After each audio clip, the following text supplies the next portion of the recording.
Any? I call this Budget, Finance, and Administrative Committee meeting to order. Glenn. Yes, sir. Is there a motion to approve the May 7th, 2019 minutes? So move. Second. All in favor? Aye. Discussion items. The 2020-2021 School District of Oconee County budget. Dr. Thorson. Ms. Moore is here to share some information, and we'll be happy to take questions when she... If I may, sir, Mr. Chairman, I don't know if y'all have realized, but the microphones are now in the ceiling, so you can speak anytime and anywhere. Do you want me to say that now? It doesn't matter. Wherever you're more comfortable. Sit right here. Are we distanced enough? Scoot. I can scoot. Well, good afternoon, Mr. Chairman and members of the council. It is that time of year again, and we're going to talk not about specific numbers today. I just want to kind of give you an update of where we are at this point. COVID-19 has really done a number on the whole world, and in our particular area, our legislature has not been able to pass a budget for the 2021 year. You guys may know more than I do, but what I know or what I've heard is that they're coming back to the legislature next week, and they expect to pass a continuing resolution. I also heard that they did, in fact, each house pass a resolution that just wasn't the same one. And there are some things in those two resolutions that did match, and those are the things that apply to the school district. One is that our level of funding will not change for when we start this year. We are not allowed to increase the step for experience for our teachers, and our salary schedule will stay the same for the beginning of the year until the legislature has an opportunity to meet and adopt a new budget. And they delayed the 1% employer retirement matching increase that was to go into effect in July, and I'm sure that's the same for the county. So last year at this time, when we brought you our budget, we budgeted with a deficit. It's $2.8 million. Done some work this week, and we're pretty sure that we're going to be very close to that. I think 2.6. And I hate to say numbers in public, because once you say a number, that's it. You know, that's what it's got to be. And it may not be. You guys know that. But we had planned to use our fund balance to cover that deficit. And for the past several years, we have been lucky enough, to have a healthy fund balance and be within our school board policy. At the end of this year, our estimated fund balance would be $20,370-something, which is 19% of our expenditures, obviously lower than the 20. And if we kept the same budget that we have for this current year, which is what at this point the legislature is doing, our fund balance would drop to $17.5 million, which is only 16.5% of our expenditures. So as we're planning for this new year, none of us knows what the effect of the COVID-19 closures is going to be. We suspect, highly suspect, that sales tax, income tax, and even the ability for our citizens to pay their tax will be affected because of the unemployment. We know, or we think, that the legislature is going to begin their work in September. That's about the same time that we would normally set millage. So will we even have enough information when we get to the time to set millage to have a new budget? So this is our plan. This is what we think, what we're going to do.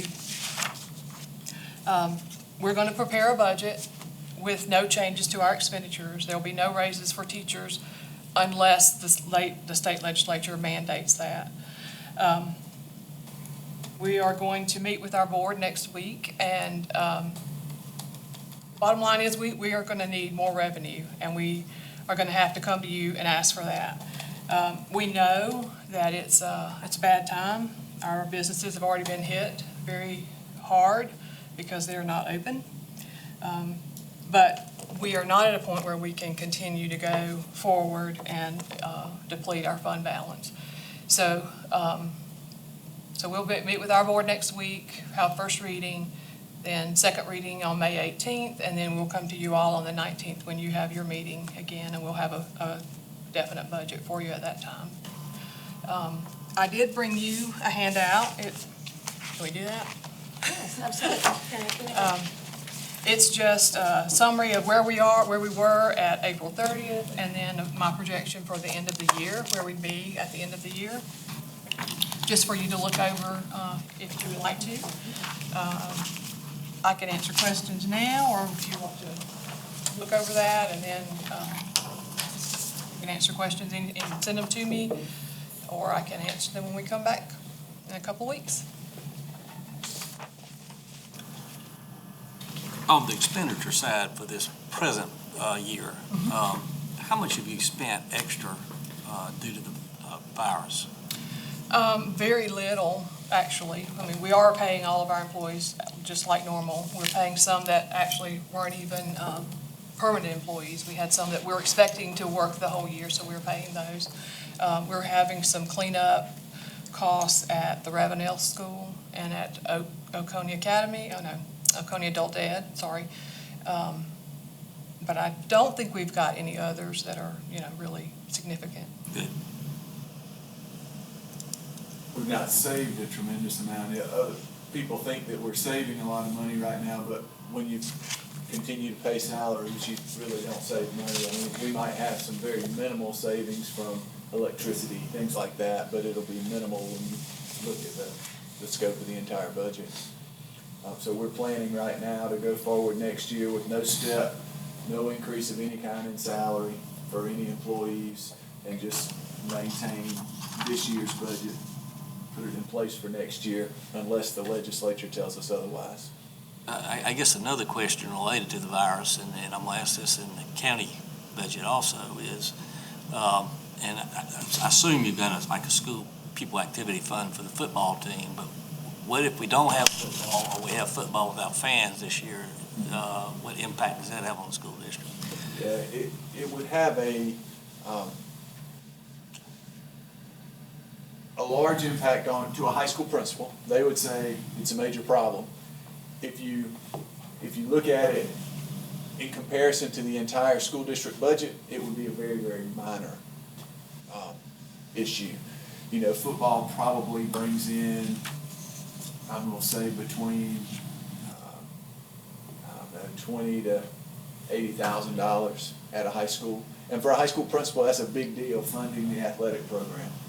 But in the grand scheme of a $100 million budget, it's not a huge issue. So it would be something we'd have to deal with, but probably not something that would be catastrophic to the high schools. We could probably figure out a way to still fund our sports programs, assuming we're able to compete again. Ma'am, did you say you're going to come back later on and ask for an increase? We are, yes, sir. All right, now let's look at the grand scheme of things here. My salary, I don't get paid. I give it to people who pay taxes. I understand. When I finish this up, I'll give it $96,000 away. All right. We got people out of work, losing their houses, no jobs. With all due respect to you, ma'am, I don't mean to sound like a smart guy, but I think with the situation, unusual situation we have, you're going to have to find a way. And paying $40,000 an acre didn't sit well in my district. Boy, I got calls. That didn't go over very well. That's y'all's decision, not mine. That's y'all, not me. But in the grand scheme of things, your employees, not teachers, regular employees, are paid better than our county employees. You got better insurance than our county employees do. So please don't get me wrong, I'm not frustrated. I understand. But I totally understand what you're saying, Mr. McCall. we can't sit here and say, well, we're just going to give you, I'm making up a number, 2 or 3 meals. We can't do that and then turn right around to our people and say, well, I'm sorry, we're gonna raise your taxes up and we're gonna, and businesses, they're on the verge, they the ones that pay the 6%, not the residential. Residential don't pay no school tax. And so we're gonna turn around and tell our businesses that, well, we sorry, we're gonna raise your taxes up, even though y'all been closed, even though y'all on the verge of bankruptcy, we're gonna do something to shove you over the edge. I understand. And I'm not trying to talk down to you, but I'm expressing the concerns of the people. I've been doing this for 12 years, and my phone rings, so I'm there. You don't have to have an appointment to see me. You walk right in the shop. There I am, one of the two places. So I guess I hear it more directly from the people, and I don't know. I don't understand how school. I did teach school for 3 years, but that's a long time ago, but there has to be some way you can justify or hold within your means with the economic situation the way it is now. And on the other, you on one side, on the other side, we got our county employees they're saying, well, look here, we get retire, we don't get to keep our medical. We don't get that. They get paid better. And I applaud you for being able to pay your employees better. But, and the other thing I want to put out there, this got nothing to do with y'all, but nothing irritates, because I taught school, L.E. Platt was the principal. He said, if you don't like the job, get out, because there are plenty more that want your job. Why are these teachers saying, I would do a better job if I was paid more? That's threatening you guys. That is, if I had an employee, my brother and I got plenty of employees. If somebody told us that, you're out. I never heard it. Is that the mindset of the new college generation of teachers? There probably are some that are that way. I haven't heard our teachers say that, although I don't think there's a single one of them that would turn down more money. But I haven't heard any of them say that specifically. I do think that by and large, our staff is happy with the compensation they get. The marches in Columbia over the past couple of years, very, very few of our employees have been involved in that. So I do think people realize that Oconee County is a great place to be, and it's a great place to work. And please understand, we're not asking for more money to fund any kind of increase. It's just the fact that our current budget is $2.6 million in the red is what we're anticipating. And we will be cutting next year. We recognize that. We've already let contracts have been approved for next year. Just the laws in South Carolina require us to approve teacher contracts in the spring for the next fall. So we're at a point now where we can't really go in and take positions away. I guess there is a stipulation in the law where we could do a reduction in force. So I don't want to say we're completely powerless, but to do a continuing resolution to keep the budget from this year in place for next year, we could use 2.6 more out of the fund balance, and we would still have a fund balance that would be in the 15-16% range, so we still wouldn't be in dire straits.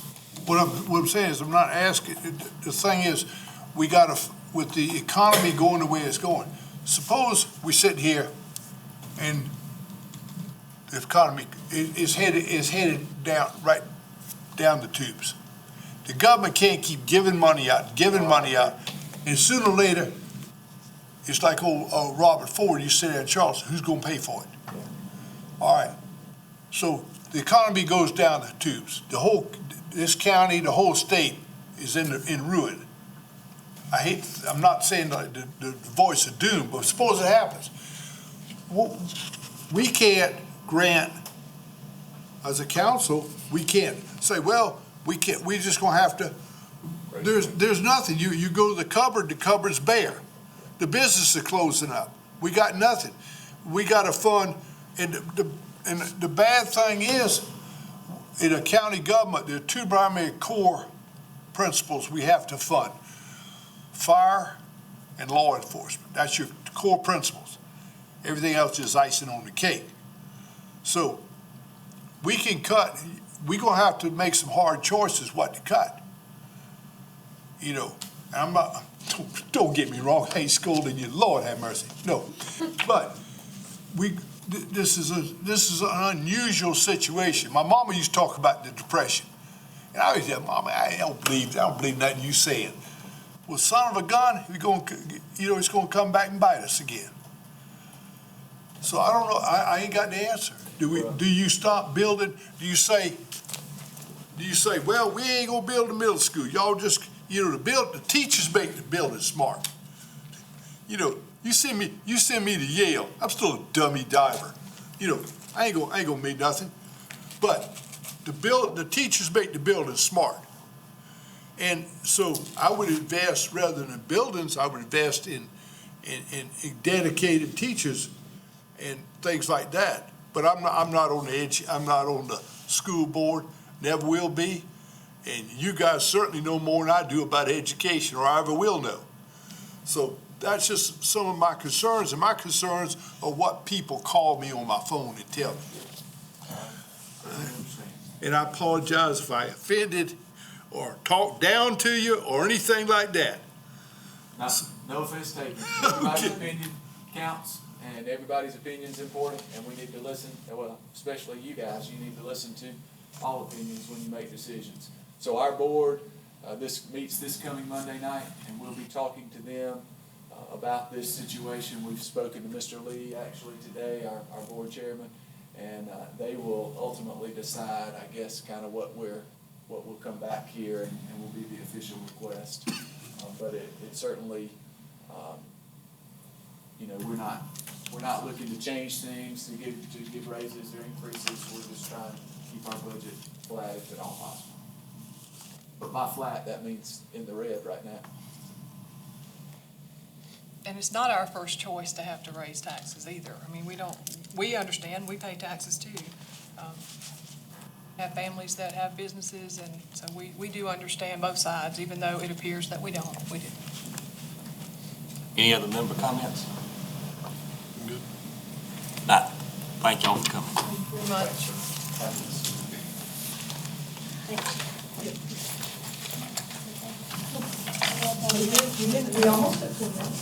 That's fine. And the next order of business is Oconee County budget. Ms. Brock? Good evening, Budget Committee Chairman and members of our committee. So essentially, I guess we're going to sing the same song and dance, but our music is a little different. Previous to the COVID-19 pandemic and our rapid response to that, as you all know, we worked very diligently in early February and collected what I consider to be a balanced and beautiful budget, and I was ready to come show it off, and we had a lot of things that we were proud of. There's a lot to be proud of in that budget, but frankly, I think that we need to look at our objectives a little closer than we had in the past. I think there are some items in the budget that we had taken for granted, such as our ability to respond to an F3 tornado. There may be some things that we'd like to reevaluate over the next couple of weeks, and we will have a balanced budget for you to look at on the May 19th meeting. I wanted to come, I promise I did, I wanted to come brag on this. But what we did instead, these passed out, was make a summary of changes for you, because essentially what we did was use last year's base budget. So we used the 1920 base budget, and there's a simplified sheet right here in front of you. So look, can you see it, Wayne? Is that the one on top of you too? And it's just showing the differences that we know of and that we anticipate. Now, some of these we're going to have to go back and reevaluate, and I don't want to say that we've made promises, but there are some things we're not going to have a whole lot of choice on, and those things will be the capital, which is on the top column here. For the communication network switches, that is for cybersecurity for all of the sheriff's office, Communications 911, and the outside agencies that rely on the Oconee Law SC emails. That is something that we anticipated. That was something that was chosen to be phased in a few years ago, and this is the third and final phase of that cybersecurity installation process. The same goes for the firewall replacement for cybersecurity in Oconee County's Information Technology Department. As you all know, we successfully faced a cyber crime last year, 16 months ago now. And we continue to keep a steadfast race in keeping our security as up-to-date as possible with the growing number of services that we are now providing on the web. We are making sure that we stay well ahead of the curve in cybersecurity. For a transfer of $550, it's on your council agenda this evening, we refinance the 2010-11 GO bonds. That extra fund will be to cover an excess engine that was not in the plan for the purchase this year, but with the refinancing of the bond, the proceeds for that could have been used for a public safety purpose, and it seemed to be just the right thing to do. Solid waste transfer station repairs. This is one of the items that we discussed with you last year, but we thought we could make it one more year. We did make it one more year. It's possible we could make it 3 to 6 months into the year, but this is something at the transfer station as the amount of garbage and household waste does increase each month. We're going to have to do it's a specialized PSI because of the type of equipment and the chemicals that could be put on the floor at any time. That cost is $95,000. And the additional compactors, which is just beneath that on that list, are for the main convenience centers. Mr. McCall, I believe this was one you mentioned last year, how we needed alternative compactors at each of the centers to make the change in flow more efficient. So that's what this addresses. Right now, we're dumping everything in Georgia, right? No, we're still doing cardboard and metal. But everything else is going across Yes, Georgia. yes. Until they lift the COVID restrictions on drinking containers, we probably should How not. about newspapers? What's this? Newspaper goes in with mixed paper. Yes, sir, we're still doing that. What this convenience says they got ropes up saying that the only thing you dump is cardboard. Convenience center number 10, they've got it all roped off. I'll look into that. Thank you for that information. Say that again. What'd you say about newspapers? That they can go in with mixed papers. I just threw some away. They told me to throw it in general trash. Also at Salem is the same Maybe way. I misunderstood what Wayne said, but thank you for that information. I will let you know. I'm not trying to run your business. Oh, no, no, I no. know No. that's micromanaging. No. Well, and that's what I don't do. I trust what they say, and maybe I misunderstood, and I can verify that with a simple phone call. I can even do it between meetings, very likely. And the 2 retention ponds, getting back to this list here, those are the 2 retention ponds that serve the transfer station and the materials recovery facility at the solid waste complex on Wells Highway. We have had some issues in the past with some storm drainage. It looks like $250,000 on a piece of paper might be quite a large expense for 2 retention ponds, but one of these, of course, has a leachate agent to it, so it has to be a specialized pond. Our outside quote on that was more than $700,000, so I believe that we should take some pride in the fact that we know that we can do it in-house for less than $250 for both, with the expertise of the road department and some large equipment usage from the quarry possibly. The next item down will be the lease payment for the fire trucks that we just signed the capital lease for, the 6 additional engines that were on the emergency service replacement plan. The new position request is one that we did not itemize out because I feel like that's one we may need to go back, reevaluate, and potentially reprioritize. I will say right off the bat that we promised the sheriff last year, and this council, I think, was in full agreement with it, that 1 officer be added to the sheriff's office each year going forward. And with that officer addition, that equipment, training, and anything specialized that officer may need be budgeted at the same time. Several years ago, we hired a lump sum of officers, but did not purchase vehicles or equipment to go with that, and it put us in a terrible situation at the moment. It's worked itself out fine, but once you get down to the miscellaneous amendments at the bottom, I'll circle back on how we captured and lost some savings that we had anticipated then. Salary increases of $1,500 per employee. Last year, we did a 4% across the board. This may be one of those other things we'd like to reprioritize and reevaluate. Again, not making promises to you or to staff, but in the midst of a pandemic and an F3 tornado, we had a lot of people step up and step out. And I didn't realize at the time, of course, I don't look at all 500 people's salaries on a board. I don't pick out their names. I know that we have a structure and I know how things work. But there are a lot of people in this county that we say are essential, but we are not paying essential. And I think that we really need to put our money where our mouth is when it comes to essential personnel, response personnel, law enforcement personnel. Not that all personnel are not important, but I think we may internally would like to bring you back maybe a salary scale that would be more fitting to what we've experienced in the past 3 months. The miscellaneous amendments for the Sheriff's Office and Detention Center. This is where years ago we posted a lot of jobs at one time. So we had 8 positions, I believe, one time at the Sheriff's Office. And at one point, I think we had 9 that we had to post for the detention center. Well, because it's so impossible to hire 8 or 9 people in a 1-year period and to get them trained and on the job, even though those salaries were funded, we captured a savings because of the length of time that some of the positions had been held vacant. Please tell me if that makes any sense to y'all. Okay. It seems kind of confusing when you talk about it. So, we funded 8 positions for a whole year, but then at month 4, we had only filled 5 of them.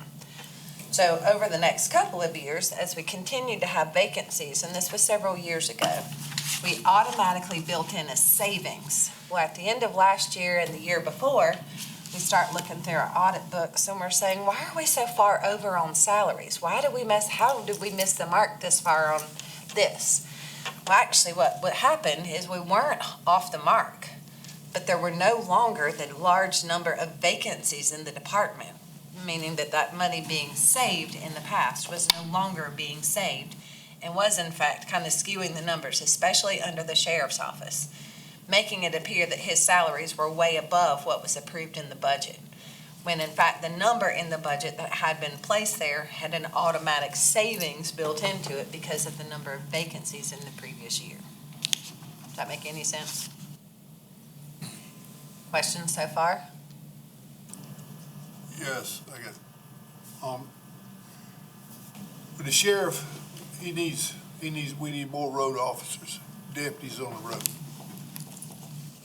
If you ever, when I was helping in Seneca, picking trees off the houses, we watched 2 drug deals go down, right from the cab to the wrecker. That place is a disaster.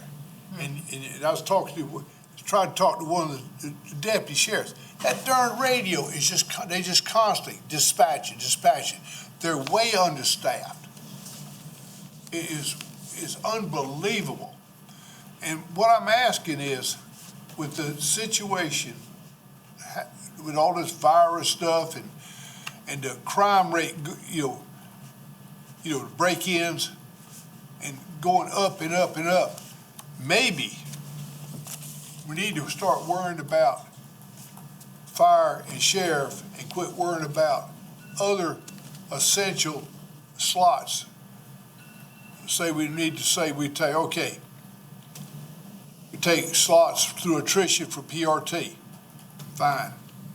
That slot goes to the sheriff's department. Because when you're getting broke into and you're getting robbed and you're getting beat up, you don't want a park ranger. You want a trained deputy. And me and Mr. Hart spent years sleeping with a damn rifle, and we don't like sleeping with rifles. That's why we got an excellent sheriff's department, but we can't expect to have the tools to work with. Talked to McMahon the other day. He says, I got 5 violent crime cases right now, murders, kidnapping, stuff. I got to work on, and there ain't but so many investigators.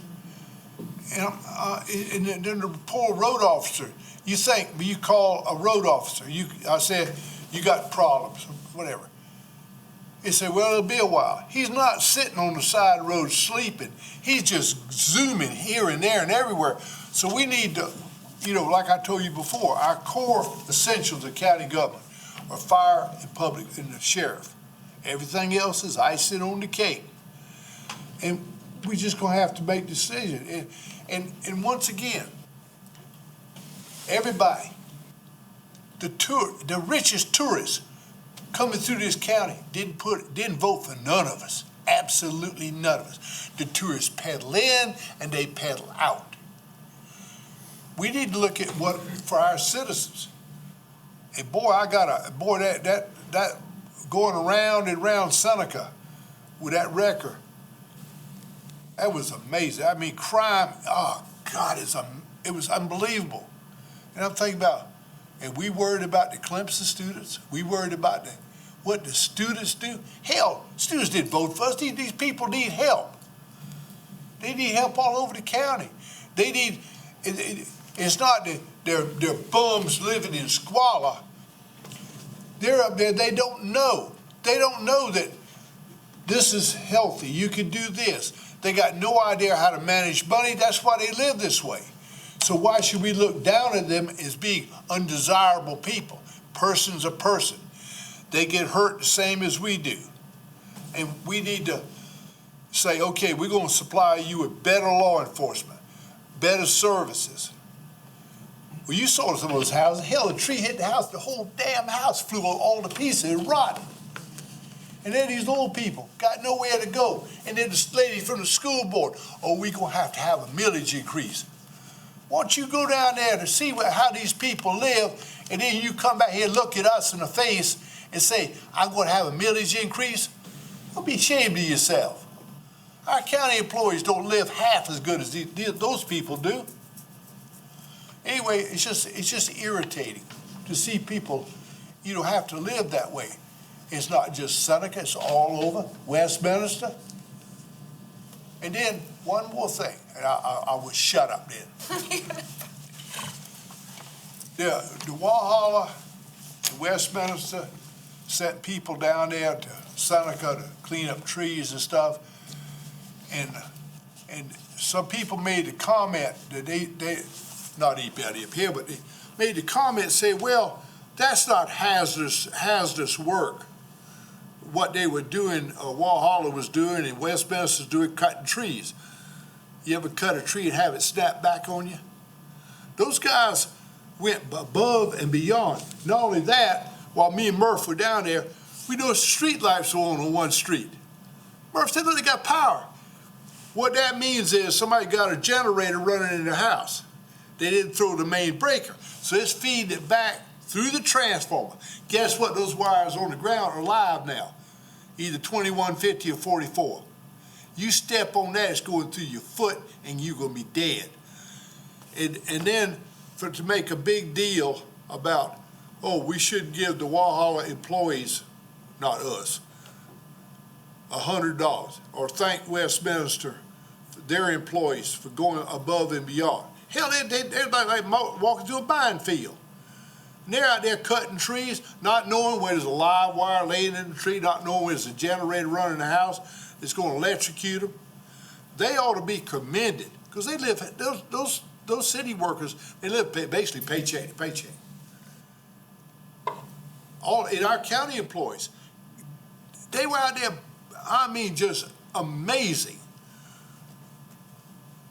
I can't say enough. Road department. They were just, we were following the road department. It was just one thing after another, trying to help these people. And then we sit up there and we worry about tourism. If I had my way about it, tourism be cut to $1. You want to come here, fine. If you don't, fine, stay home. And let's watch out for the people that need it. The people that got the house just exploded when the tree fell on it. The people that are going to lose their houses for taxes. This job is about compassion. Anyway, so that's my concern. Remember, I'm a veteran and I am crazy. Thank you. Thank you, Mr. McCall. So I kind of lost, sheriff and detention. So if you'll notice between the 225,000 and the 225,000 savings, or anticipated savings, I guess we should have called them. Once that's removed, that's roughly 1 mil.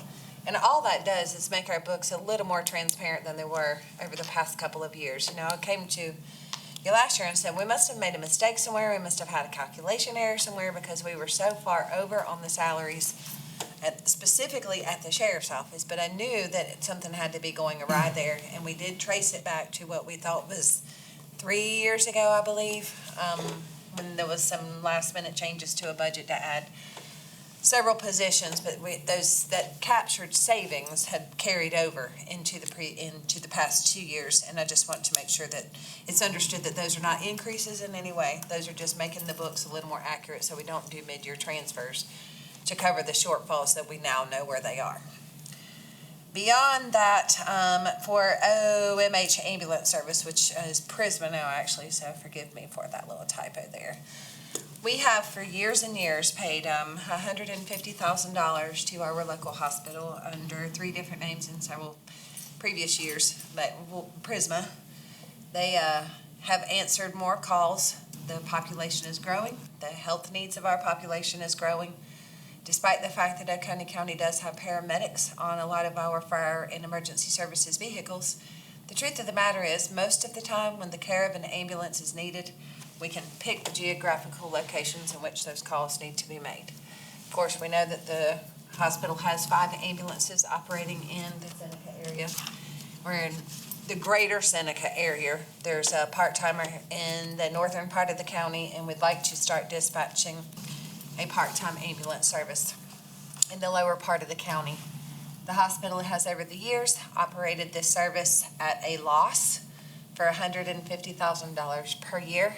Based on our population, it looks like we are getting a pretty good deal for the buck. I think it is our responsibility to thank them and help them not operate at such a loss so that we may continue to provide the medical care that our residents deserve and have paid for through tax funds. The tipping fee increase is similar to how we took out the savings with the sheriff's office stuff.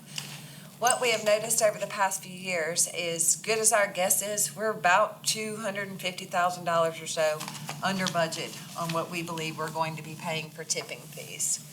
A large portion of this is the fact that our population steadily increases, our MSW steadily increases, and some of the waste that had been considered non-household waste in the past is being utilized as being dumped in household garbage. And there's not a whole lot we can do about that besides have the dirty MRF that we had previously spoken about at the Law Enforcement Committee meeting. I think that was in October and November. So we just want to balance that number out so that when you're looking at a budget in front of you, whether you like the numbers or not, at least you know they're a lot more accurate than they had been reflected. The miscellaneum increases throughout the departments due to contract increases, et cetera. Some of this because something as simple as postage. Another one is our tax notice mailings. Another one is our GIS software. These are minor and incidental across the board for the county.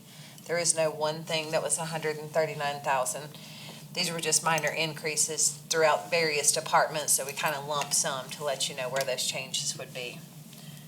The difference in the current year's budget and our estimated value of the mill on the millage that we are using now, with no increase whatsoever, is still an additional $4.2 million. There may be some valuation change in the mill in response to COVID and specifically to the response to some damaged properties with appeals processes coming through, et cetera, from the tornado. So I don't want anybody to get hung up on the fact that we raised the budget. We did not. This is a number that exists already. This is a number that has existed prior to COVID and the tornado, and this number exists after the tornado and COVID. This number may be more fluid as we move forward in our budget process. In the past, I know that we've always had the 3 readings and a public hearing. Try to keep the public hearing separate. In the event that we need to make amendments to this budget, I would like to ask Mr. Chairman if we could schedule those at another time. We'd like to stay on schedule right now if we can and be as transparent as possible. As always, that's our goal. But in the event that we start to see some changes coming in this budget, I would like for us to have maybe an additional 2 public meetings so that we make sure that everyone understands the budget. One, all of you understand, because I talk fast, I know that, I'm sorry. But then we want to make sure too that we have gone through the pretty balanced budget with the finest tooth of comb that we can without delaying past June 30th, because I really think that with the lightening of everything and us slowly getting back to normal, I think me and the staff, probably kill them, I think, can come up with a balanced budget that you ought to all appreciate and that we can get passed by the June 30th date. Do you have questions on any of the anticipated budget changes or the estimated changes on the first page? Thank y'all for working so hard on it. I know you and Liddell have kind of been hanging out in the tornado world. Yeah. And so trying to put anything together for a timeline, these are the, so thank you for putting something together so we all have knowledge of what we're looking at and where we're headed to. Okay. One question. Yes, sir. I told you I was gonna ask this just a minute ago. So, and I know we don't want to talk about Clemson, but Clemson football, no fans in the stands, impact on Coney County. I think we've got to calculate it. For the airport, Significant. for the parks, Yes, it is significant, sir. it is significant. Yes. It's very I significant. think we need to estimate what that number is. And calculate the loss. We know the airport loss would be somewhere in the couple $100,000 per game. There would be some savings captured at the same time, but I'll be frank with you all, we have to sign those contracts pretty early on. And of course, the contracts come around prior to COVID coming around. So when you say contracts, are you talking about for jet fuel or? Well, our avgas and jet fuel, we buy twice a year usually, and those are on contract price, and those are always come approved by council and a renewable. Remember last year, we got the new contract price and we decided to lease the Jet A truck instead of purchasing one. So that price kind of stays put, and our avgas and Jet A is pretty steady based on the number of gallons that we can buy at the time. But we have tugs that we need to use, we have equipment usage, we have the towers and the employees that come with the towers. That's roughly $11,000 a game. We have the shuttle buses. We have to pay the employees to drive the transportation vehicles. We have a lot of things that we put into Clemson football games. I think we need to plan for the worst, pray for the best, of course. Plan for the worst. Yeah. In our budget. In our budget. And put losses. Or cut expenses somewhere. Right, when any cutting of expenses, we're gonna have to lose revenue somewhere. Because we present a balanced budget, so losing revenue would equal cutting an expense, because we would have to stay on that even keel. And It we would be don't- our every hope that there would be an every other game. I don't think we can We're assume going to that. be back. We're going to be back. I don't think we can assume that, Julian. Yes, sir, I am afraid to assume anything. I'm not All sure I if you know heard is- the story all I about know the is house, the president said grass right fire now- this All I morning. know is the but- president said right now, made for TV football. And that's all we got to go on. Nobody in this room's gonna make a decision whether we got fans in the stand, No, except for Julian maybe. Never me. no, you're absolutely right. We gotta plan for the worst. Get one of those And balloons. so I see these increases and it scares me. Yes. Because we are in hard times right now. Oh, yes, and I don't believe they're going to Have get businesses miraculously that better. will not. Which is why I wanted to ensure that the things that we had discussed at length, like the capture of the savings, that those are actual numbers to be anticipated, and that some of these others were very, very fluid. And I guess my other question is, I'm concerned when I look at the current year spreadsheet Yes, that would be this one. and it's I look at super small, I'm revenues and it sorry. says local revenue.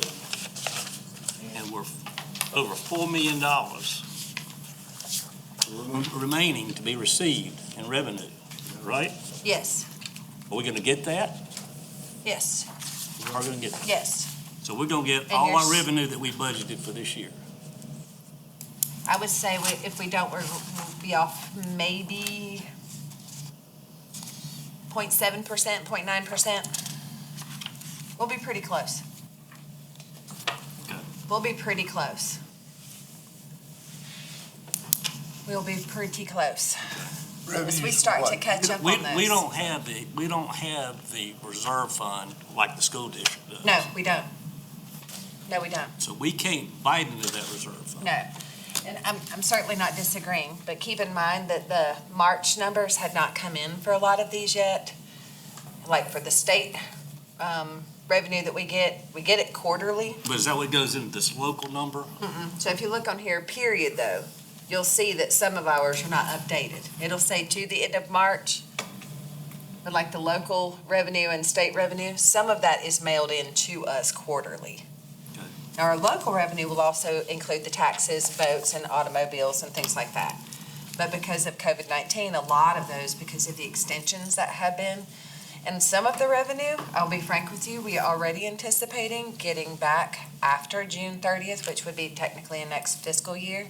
But we will go back and obviously accrue everything back to this fiscal year. Okay. Because of COVID, I think everyone's schedule is going to be a little bit off, and I think normally by September 30th, we can have a 99% mark on what the previous year's budget was and how it looks for us going into an audit.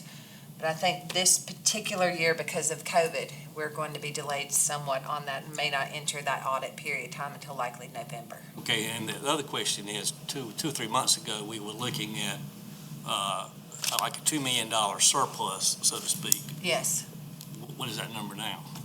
that number in a surplus, one is the Well, is $855,000. it, are we still gonna have a $2 million? No, we found a mistake in that surplus though. Okay. It was the $855,000 for the emergency services vehicles because it was incorrectly coded to a fund. Yes. Now for this year, I don't know where we'll be on the surplus. Anyone ran a report recently? I can have it by the next meeting. May be able to get it before. Not tonight's next meeting. Sam, I request the impossible. How about I email it to all of you and then we'll put it in the backup for this meeting as well? I don't mind doing that. Am I allowed to do that, Mr. Root? Include it in the backup once I distribute it? Yeah, absolutely. Okay, Yeah, okay. what is the nature of the report before I say what, yes, but as It far as. would, it would essentially be a year-to-date budget report with anticipated overages in the revenue. Okay, so standard public document anyways. Oh, Yeah, you yes, can- absolutely. It's yeah, a you can financial submit it accounting after the report. fact in the Yes, backup, Yes. yes. Okay, sorry, I interrupted your presentation. No, you're fine. I love the questions. So when you asked the school district earlier also about their expenditures, so COVID, as you probably can imagine, has cost the county quite a bit. It has been a very interesting what has it been, month now, 5 weeks, however long, 6 weeks? First couple of weeks, of course, we were just trying to, how do we? And as the time goes on, this is how we're going to do it. And now, even now, as we're looking ahead, there'll be changes, permanent changes, probably in how we respond to certain meetings, where we sit when we do have meetings, how often the building is open, how many people we're going to allow in an office in the first place. I mean, we've got some tight spaces here in the county. But working from home was a challenge as well, and has remained to be one in some ways because of spotty internet service in the more rural areas. But your second sheet here, and it has the budget report by fund. Oh, it's not named. I should name these better. Okay, it says 709 non-departmental, kind of middle through the page. And if you look at the top right-hand corner, it says your ideal percent remaining is 17%. Just make sure we're on the correct page. Although both of them say that. Yeah. The Yeah, we need to name these better. COVID is in the wording of Here. To the end of the. at the end, like bank. Oh, yeah, but we can make it a head. Yes, Either way. yes. So this sheet is a summary of our COVID expenses that we have incurred. I do want to remind you that this is not 100% up to date as of now, because tracking some of the expenses we've had between COVID and the tornado, we had some overlapping in some expenses. So what I had everyone do is pull all of the expenses back out. We're going to go through them individually, one by one, to ensure that once we code these things and we create the FEMA documentation file for them, that this would allow us for any reimbursables under the law since our declaration of emergency has been approved.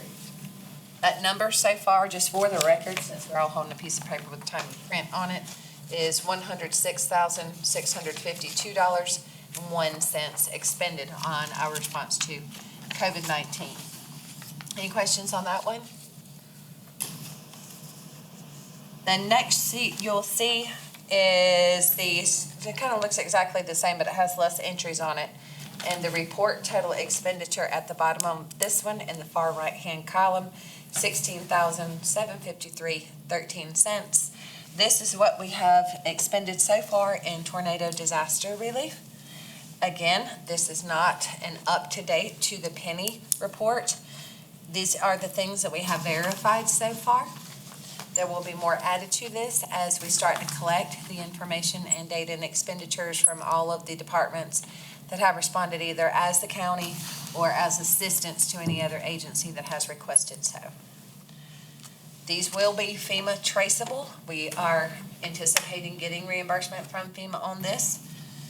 Once the declaration of disaster was approved for the counties in South Carolina as outlined by President Trump this past weekend, of course, we started keeping very accurate records, and we have from the get-go. This is our active 3 open FEMA files for Oconee County, and we have quite a bit of paperwork and documentation tracing to do ahead of us. These expenditures, I don't believe, are out of line for an F3 tornado response. I will say that we are very lucky to have minimal amounts to damage to any county facility.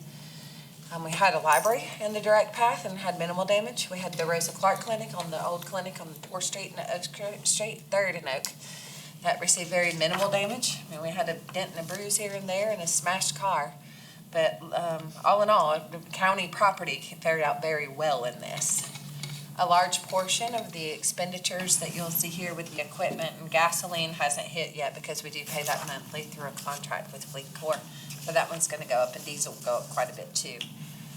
But a large portion of the expenditures that you'll see here and over the next couple of months is to direct aid, essentially. What we'll try to do is in any area where there's brush or debris on a county road that needs to be cleared, the county has stepped forward to do that, even in areas where we had not done that in the past. If you do have constituents that ask about the DOT or the county picking up any tornado debris, please remind them to keep their debris piles and types separate, that any kind of trees or brush needs to be neatly piled in one area, and any kind of structure, roofing materials, or other building materials need to be kept in a separate pile, so we don't have damage to grinding equipment for one. But for two, the contract with the DOT does allow for the DOT to pick up on city, state, and county roads at the same time. So not be surprised. But after this is over, we bring back this enormous report of how many thousands of tons were picked up at the end of this. So it's been a really eye-opening experience to see exactly how much waste a tornado can generate. Going back to COVID for a minute, so Yes, it's sir. my understanding that the federal government's going to reimburse state and local governments for not loss of revenue, but for loss for expenditures having to do. So are we on top of that? Absolutely. Okay. So if you'll look back at that sheet here, where it's the 106,652 and 1 penny. So if you'll see there for the temporary housing for COVID, you'll see the individual line items. If there's any point that you would like to see the things that go into that, say for instance, you'll see that we've spent $54,000 on the safety equipment. So that would include PPE, masks, gloves, hand sanitizer, rubbing alcohol, wipes, cleaning supplies. And yes, every single thing that we purchased, we have an enormous file actually, because it's been so hard to buy things in the normal bulk that we would in the past. You might have 17 pages of receipt for 15 boxes of masks. So yes, we are tracing by the penny, by the dime, and documenting every single thing throughout the process. Good. Yes, sir. Amanda, how much wood did we send over to Georgia chipped? We get $27 a ton for it. I don't know, frankly, because the DOT has taken on that contract. They do reporting, but they only do reporting monthly back to us. and it hasn't been a solid month yet, so I don't know, but I'm very curious. Yeah, 'cause that guy, Mr. Harris at Canal Wood, I said, well, how much wood can you use? He said, you can't grind enough to suit me. Yeah. We should $7 get the a report ton, in that's another pretty 8 good to money. 12 days. I'm very interested to see how much wood we're chipping out there too. I don't know if anybody's driven down 28 and paid attention. As you're coming into town from Seneca on 28, where Zaxby's is on the left, there's a pretty large field out behind there. If you look on the side of the bank back there, there are just mounds and mounds and mounds of mulch that was created at the secondary brush site. And I have no idea where the rest of it is going, but there's a ton of mulch being generated out there. Yeah, we can't, they won't take mulch, but they chip it, they take leaves, everything. That's the good part, we get rid of it. You know, the old mulch, remember before, in the past, been old mulch pile sits there, and after a while it catches on fire in the middle. Yes. They gotta get the bulldozers out there and scatter it out and spray water on it. Yes. Yes. Are there any other questions related to our COVID or tornado expenses? Okay. I just want to reiterate one more time that this is not in stone. Of course, it's going to be in the backup for the meeting here, but I do anticipate there'll be some changes, and that this document is only worthwhile paired with our current year's budget book. It takes the current year budget, the one that we're operating in right this minute, and takes this document to incorporate these anticipated changes into that current budget. Outside of that, there is absolutely nothing that you haven't seen. I wanted to make this easier because at first we thought we'll just try to pass that last year's budget, but I think we can do better than that. I think we can get through this, even if we have to make a budget amendment during the course of the year. I think we can do better than just trying to pass last year's and wait. And in the event that we were going to do that, it would have been my suggestion that we started the budget process completely all over again, say in September. But I think with the notes that we have here, and we'll anticipate making those cuts and that loss of revenue, I'll speak with the sheriff. I want to ensure, and I did talk to him, actually, I think that was today. That was today. And I wanted to make sure that the plan that we had discussed last year and that council was pleased with last year, with the purchase of a vehicle, all the necessary equipment, and the cost for all the training, in addition to hiring a deputy a year, was what was going to foot the bill to help him get through the next several years. He said if we had hired 8 or 10, he wouldn't be able to hire them all or get them all trained in 1 year. And I think it's really good that we're looking at adding the law enforcement aspect, but I think we need to do it responsibly, like we did last year for every new person that we bring or every new position that we bring. We need to make sure that we supply that person equipment, the training, and the resources that person needs to do their job. We're still behind some on the capital vehicle list. Because we have the designated millage for that, we won't be bringing that purchase list to you until after the budget process has gone through. I'll be frank with you, I don't know if I can do all that at one time, and I'm pretty sure I'm about to kill these women back here. But we will get that list to you. We've sent out the request again. Each department is allowed to do sort of their own priority as far as their requests go, but it still has to come back, be vetted through the process, and eventually council approved. There'll be a 2 approval process for that, just like there was last year. The first would be the approval of the list, and the second would be the quarterly purchase of items on that list as going through the year. Any other questions, comments? Yeah, Mr. Chairman, I would first like to state I'm very appreciative that we're planning through these budgets. We've gotten a lot of things back where we're supposed to be on vehicle replacement plans because we were headed down a road of absolute disaster, especially through our fire trucks. So I'm very pleased at what we're doing with that. Fire and police is a very expensive process, but we've done a great job at planning for the future as we move forward. When you talk about expenses, that's one of those things that we need to stay on top of, and we've done a great job at trying to get back a hold of those that have been ignored for years and years and years. And when it came time to it, it's very similar to adding police officers. You added a bulk in 1 year. Well, it's difficult to train and keep track of those. So adding an officer a year is a fantastic plan. It's easier to train that person and monitor that person as we move forward with that. So, and also, the other great thing in the last 2 years, when we've had